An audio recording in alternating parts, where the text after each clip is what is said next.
Hi friends, ఈరోజు మన వీడియోలో ఆడవాళ్ళకి ఏవి చాలా అవసరమో వాటి గురించి తెలుసుకోబోతున్నాం. స్నానం చేసే నీటిలో అప్పుడప్పుడు కాస్త రాళ్ళ ఉప్పు హాఫ్ స్పూన్ వేసుకొని స్నానం చేస్తే దిష్టి పోతుంది.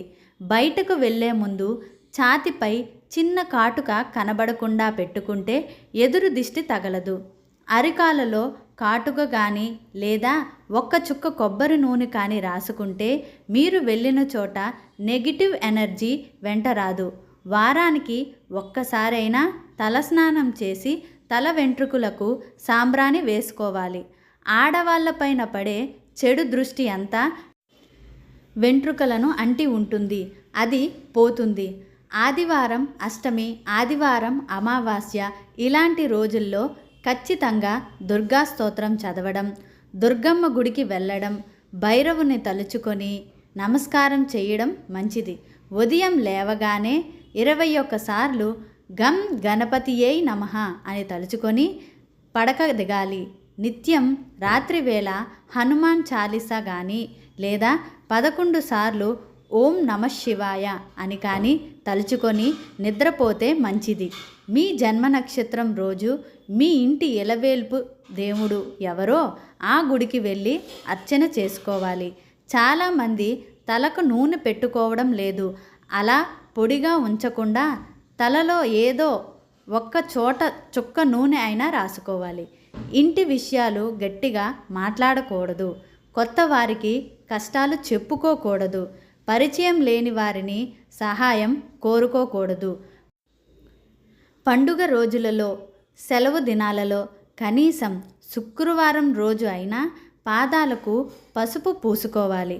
మంగళవారం రోజు ముఖానికి పసుపు రాసుకుంటే చెడు దృష్టి పడదు. కుటుంబ సభ్యుల దగ్గర ఏదీ దాపరికం ఉండకూడదు. అతి చనువు ఎప్పటికైనా ప్రమాదమే. మొండి ధైర్యం మొదటికే మోసం. ఇవన్నీ పెద్దవాళ్ళ కాలం నుండి వస్తున్న పద్ధతులు. నిత్య దీపారాధన అలవాటు చేసుకోవాలి. అమంగళం పలకకూడదు. గోరోజనం వశీకరణకు వాడుతారు. మీకు తెలియని కొత్త వారి నుండి, మాంత్రికులు తాంత్రికుల నుండి చేతికి ఏది నేరుగా తీసుకోకూడదు. చీకటి పడ్డాగా ఒంటరిగా బయటికి వెళ్ళాలి అంటే తోడు లేకుండా వెళ్ళకూడదు. నిర్మానుష్యంగా ఉన్న ప్రాంతంలో ఒంటరిగా పగలు కూడా తిరగకూడదు. ముఖ్యంగా వెంట్రుకలు విరబూసుకొని తిరగకూడదు. ఓం ధూం దుర్గాయే నమః అని నిరంతరం జపించుకుంటూ ఉండండి.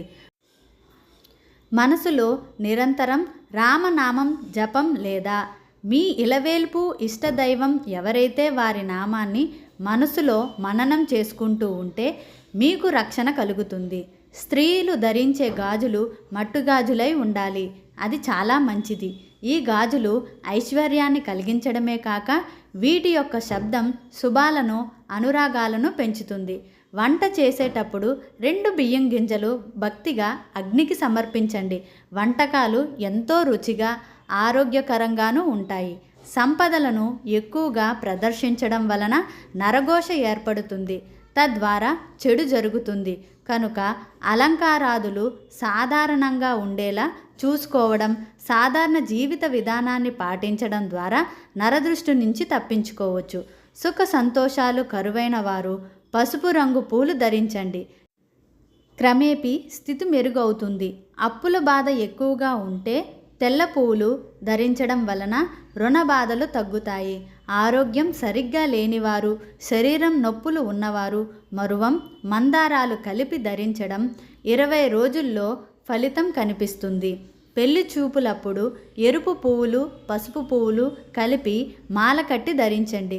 వివాహం విషయంలో కన్యలకు ఎంతో శుభంగా ఫలితాలు వస్తాయి. భర్త బయటకు వెళ్ళేటకు షర్ట్ వేసుకుంటే గుండీలు మీరు పెట్టండి. మీ కుడి చేతిని తాకి వెళ్ళమనండి. భర్తకు ఆ రోజు సంపాదన, విజయము, సంతోషము వెంట ఉంటాయి. ఈ వీడియో గనక మీకు నచ్చినట్లయితే ఈ వీడియోని లైక్ చేసి షేర్ చేయండి. అలాగే మా ఛానల్ని సబ్స్క్రైబ్ చేసుకోండి.